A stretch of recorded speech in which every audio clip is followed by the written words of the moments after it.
Bonjour, bienvenue pour ce temps de lecture de la Bible ensemble. J'espère que vous appréciez ces moments, comme moi je les apprécie aussi. Aujourd'hui, nous allons lire le chapitre 8 de l'Épître aux Romains. Merci Seigneur Jésus pour le sacrifice que tu as accompli à la croix et pour le salut et la nouvelle vie que nous avons de par ton sacrifice. Je prie que tu nous conduises par ton esprit dans la lecture de ce chapitre 8 aujourd'hui. Amen.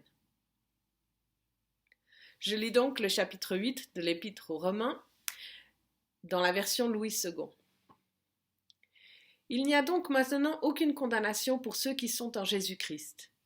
En effet, la loi de l'esprit de vie en Jésus-Christ m'a affranchi de la loi du péché et de la mort. Car chose impossible à la loi, parce que la chair la rendait sans force, Dieu a condamné le péché dans la chair, en envoyant, à cause du péché, son propre fils dans une chair semblable à celle du péché. Et cela afin que la justice de la loi fût accomplie en nous, qui marchons non selon la chair, mais selon l'esprit.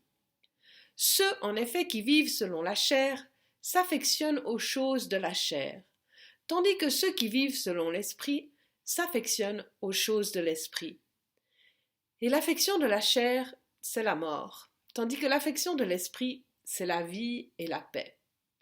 Car l'affection de la chair est inimitié contre Dieu, parce qu'elle ne se soumet pas à la loi de Dieu, et qu'elle ne le peut même pas. Or ceux qui vivent selon la chair ne sauraient plaire à Dieu. Pour vous, vous ne vivez pas selon la chair, mais selon l'esprit, si du moins l'esprit de Dieu habite en vous. Si quelqu'un n'a pas l'esprit de Christ, il ne lui appartient pas. Et si Christ est en vous, le corps, il est vrai, est mort à cause du péché, mais l'esprit est vie à cause de la justice. Et si l'esprit de celui qui a ressuscité Jésus d'entre les morts habite en vous, celui qui a ressuscité Christ d'entre les morts rendra aussi la vie à vos corps mortels par son esprit qui habite en vous. Ainsi donc, frères, nous ne sommes point redevables à la chair pour vivre selon la chair. Si vous vivez selon la chair, vous mourrez. Mais si, par l'esprit, vous faites mourir les actions du corps, vous vivrez. Car tous ceux qui sont conduits par l'Esprit de Dieu sont fils de Dieu. Et vous n'avez point reçu un esprit de servitude, pour être encore dans la crainte, mais vous avez reçu un esprit d'adoption, par lequel nous crions « Abba, Père ». L'Esprit lui-même rend témoignage à notre esprit que nous sommes enfants de Dieu. Or si nous sommes enfants, nous sommes aussi héritiers, héritiers de Dieu et co-héritiers de Christ, si toutefois nous souffrons avec lui afin d'être glorifiés avec lui. J'estime que les souffrances du temps présent ne sauraient être comparées à la gloire à venir qui sera révélée pour nous. Aussi la création attend-elle avec un ardent désir la révélation des fils de Dieu. Car la création a été soumise à la vanité, non de son gré, mais à cause de celui qui l'y a soumise, avec l'espérance qu'elle aussi sera affranchie de la servitude de la corruption, pour avoir part à la liberté de la gloire des enfants de Dieu. Or, nous savons que, jusqu'à ce jour, la création tout entière soupire et souffre les douleurs de l'enfantement. Et ce n'est pas elle seulement, mais nous aussi, qui avons les prémices de l'Esprit. Nous aussi, nous soupirons en nous-mêmes, en attendant l'adoption, la rédemption de notre corps. Car c'est en espérance que nous sommes sauvés. Or, l'espérance qu'on voit n'est plus espérance. Ce qu'on voit, peut-on l'espérer encore? Mais si nous espérons ce que nous ne voyons pas, nous l'attendons avec persévérance.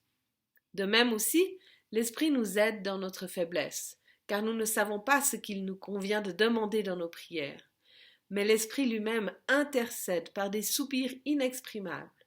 Et celui qui sonde les cœurs connaît quelle est la pensée de l'Esprit, parce que c'est selon Dieu qu'il intercède en faveur des saints. Nous savons du reste que toute chose concourt au bien de ceux qui aiment Dieu, de ceux qui sont appelés selon son dessein. Car ceux qu'il a connus d'avance, il les a aussi prédestinés à être semblables à l'image de son Fils, afin que son Fils fût le premier-né entre plusieurs frères. Et ceux qu'il a prédestinés, il les a aussi appelés, et ceux qu'il a appelés, il les a aussi justifiés, et ceux qu'il a justifiés, il les a aussi glorifiés. Que dirons-nous donc à l'égard de ces choses? Si Dieu est pour nous, qui sera contre nous? Lui qui n'a point épargné son propre Fils, mais qui l'a livré pour nous tous, comment ne nous donnera-t-il pas aussi toutes choses avec lui?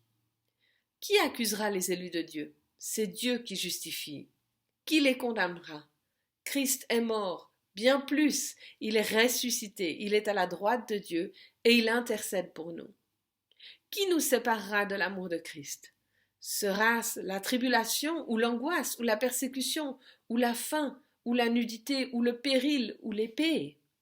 Selon qu'il est écrit, c'est à cause de toi qu'on nous met à mort tout le jour, qu'on nous regarde comme des brebis destinées à la boucherie.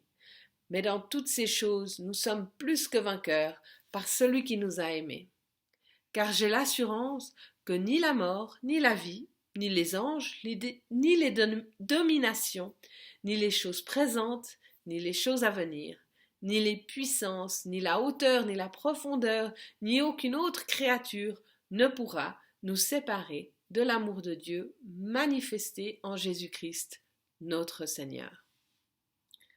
Ça, c'est un chapitre mais plein de pépites. Et je pense que c'est un chapitre sur lequel on pourrait rester pendant des jours et méditer verset après verset.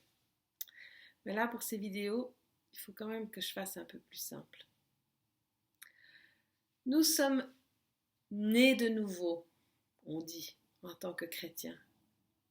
En mettant notre foi en Jésus-Christ, en son sacrifice qu'il a accompli pour nous, le fait qu'il soit mort à la croix pour nos péchés et ressuscité et dans la gloire à la droite du Père, eh bien, nous sommes nés de nouveau. Et il nous donne son Esprit Saint pour œuvrer en nous. Et nos voies avant, c'était les voies de la chair. Et maintenant, nous sommes dans les voies de l'Esprit, dans une réalité qui est au-delà de ce que nous pouvons voir. Et cette réalité, elle a un effet sur notre vie par l'Esprit. Donc nous ne marchons plus selon la chair, nous marchons selon l'Esprit. Et cet Esprit, c'est lui qui nous conduit dans la révélation.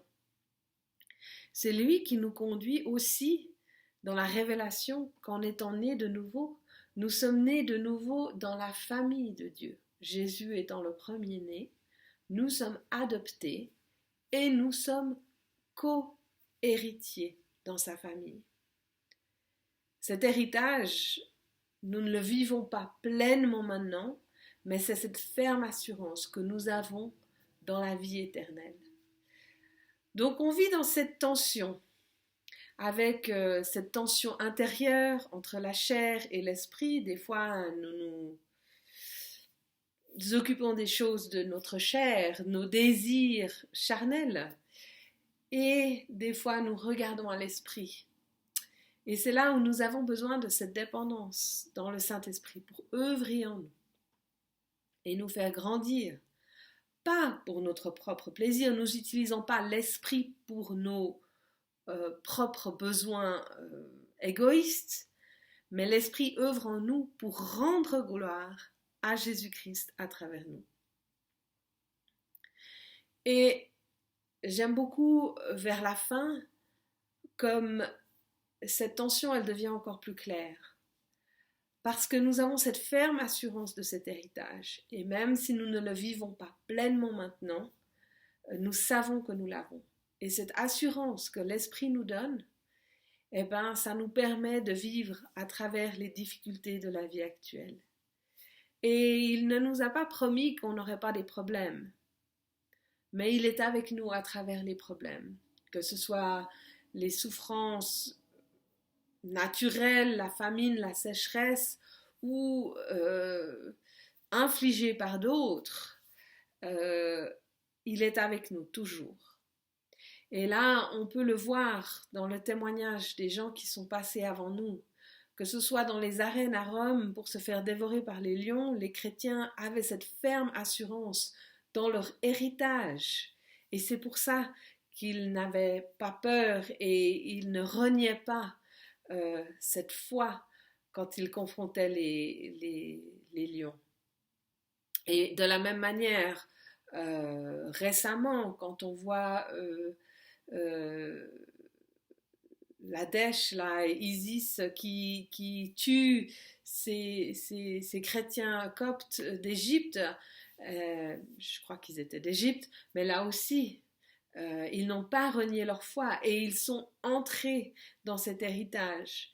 Et c'est l'espoir et la foi dans ce qui nous attend aussi qu'on peut endurer ce qu'on vit maintenant. Bien sûr par la puissance de l'Esprit qui est toujours avec nous pour nous conforter, pour nous renforcer. Donc voilà ma petite pépite pour aujourd'hui. Mais il y a tellement de richesse dans ce passage de l'œuvre de l'Esprit en nous. Et qu'est-ce que c'est l'Évangile dans notre vie aujourd'hui? Comment elle se vit? Donc je vous invite à méditer ce passage et peut-être que vous avez trouvé d'autres pépites et n'hésitez pas à les partager dans le commentaire. Soyez bénis, bonne journée.